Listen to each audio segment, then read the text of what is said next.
สบายดีทุกคนมาพบกับซองลูกสลัดแนลอีกแล้วมื้อนี้ลูกสลัดกับสิพาทุกคนมากินตำสั่วนะทุกคนกินตำสั่วอีกแล้วมื้อนี้ลายแตกทุกคนมาเด้อมากินน้ำลูกสลัดเด้อแดงกันนี่อันนี้หมักกระทินนะไม่หมักกระทินเอาสิมาโหยนะทุกคนใส่หลายๆโลดมาเด้อมากินลูกสลัดเด้อ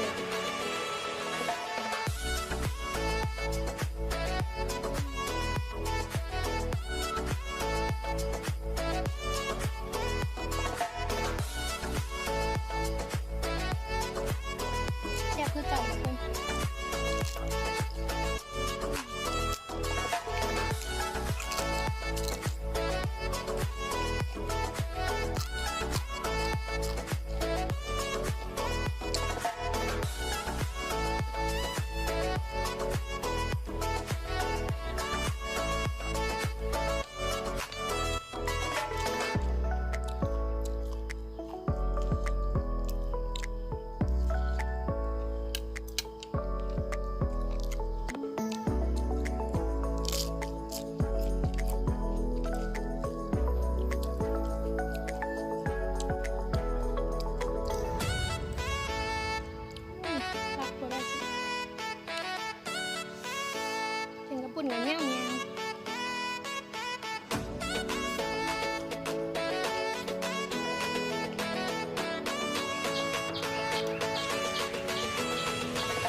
สลายคลิปต่อไปถ้าหมู่เพื่อนอยากให้ลูกสลายคลิปกินหยังก็คอมเมนต์ไว้ใต้คลิปใดเด้อลูกสลายสิมาเฮ็ดคลิปกินให้เบิ่งขอบใจทุกคนที่เบิ่งคลิปลูกสลายแต่ต้นจนจบเนาะขอกล่าวคำว่าสบายดีพอกันใหม่คลิปหน้าบ๊ายบาย